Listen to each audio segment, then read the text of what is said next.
What's going on, everyone? It's Alex here from Aleks Physio. So today we're going to be going over 5 exercises that you can do after you've had a sports hernia or athletic pubalgia.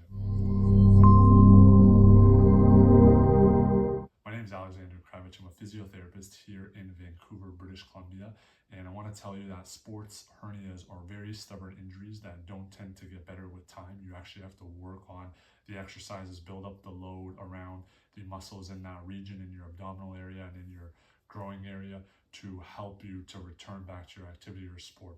So I'm going to go over 5 different exercises. Again, some of these are going to be too easy for some, too challenging for others. It all depends on your goals, your activity level, what stage of the recovery or rehab phase you're in. But regardless, I'll give you some ideas to look into to help with your overall recovery. As always, this isn't medical advice, so please see a physiotherapist or your family physician. This is super important because there could be other stuff going on that I'm not aware of, and I don't know your story on an individualized scale, and it would be important to individualize your exercises and your program based on your specific goals, because sometimes these exercises may not be relevant to your specific condition. So the first exercise is going to be an isometric adductor squeeze. I'm going to use a household item such as a water bottle. You want to try to use something that isn't going to deform too much when you apply the force to the object, such as a ball, a volleyball, a basketball. Usually suffices. I just don't have one around me at this moment, but we'll use this water bottle. So basically you're going to lie on your back and you're going to squeeze the water bottle or the object with your legs. And the nice thing about the isometrics is you can generate as much tension or as little based on the symptoms. So this is going to work on those adductor muscles, just generally get some muscle activation. So I want you to try to squeeze and hold this for 15 seconds. Okay, that's exercise 1. And then you can make it more challenging if you put the ball or the object further away from your adductor. So in this case, if you squeeze at your ankles, you can feel it a little bit more because you've lengthened the lever arm. So it makes it a little bit more challenging and you get more muscle activation, again, just depending. And obviously you can squeeze harder to make it more challenging and less to make it less challenging. So that's first exercise, very simple. The second exercise, we're going to do an incline plank. So again, the level of the incline is going to be determined based on how severe your symptoms are and how early in or late in the recovery you are. Generally, if you start with a relative chair height, you get pretty good muscle activation around the core area, and that's what we're trying to focus on. So elbows on the chair, feet together, back relatively neutral, you're looking down, you're just trying to hold that position. Your feet wider makes it easier, feet closer makes it harder.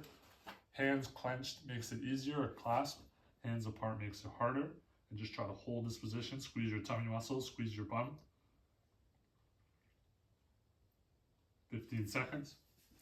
Again, you can make it more challenging by not only changing the incline, but the further you bring your arms out in front of you, so not directly below your shoulders, but if your elbows are slightly forward, it's a long lever plank, so that makes it more challenging.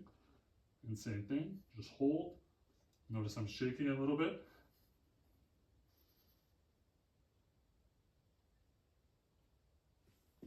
Okay, that's exercise 2. Exercise 3, we're going to do a Copenhagen Plank. So this is a hallmark in any sports hernia or athletic pubalgia rehab. The way it's going to work is you're going to grab a chair and you're going to put your knee on the chair and also the first third of your thigh, inner thigh, and you're just trying to actively push down into the chair and lift the bottom pelvis off the ground and just try to hold this position, so knees in line with each other if you have space underneath. And you're just trying to hold, and you're going to squeeze your bum muscles so you make a nice straight line from your shoulders to your knees, if I was looking from the top down. Again, you're working on that adductor muscle on the top, but also the one on the bottom because you're lifting it against gravity.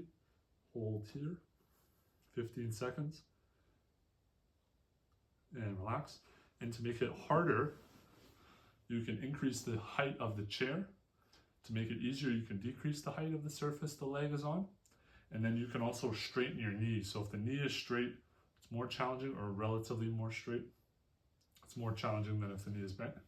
You can also add dynamic movements, so dropping your hip towards the ground and then come back up. So it's almost like a side hip thrust.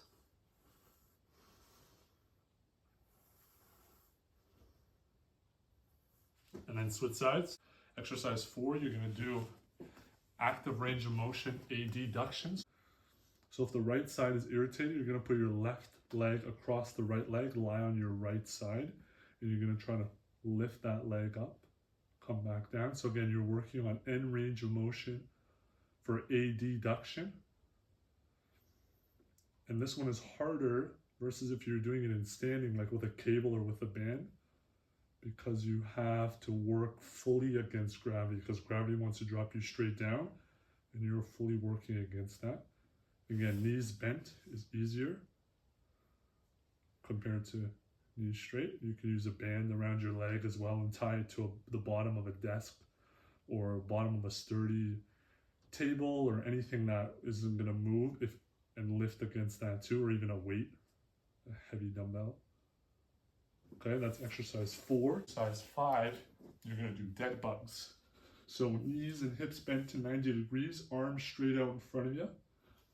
Okay, you're going to go opposite arm, opposite leg, fully straight, come back to the start while keeping your low back glued into the ground. So you're keeping your pelvis tilted backwards so that your low back stays in contact with the ground throughout.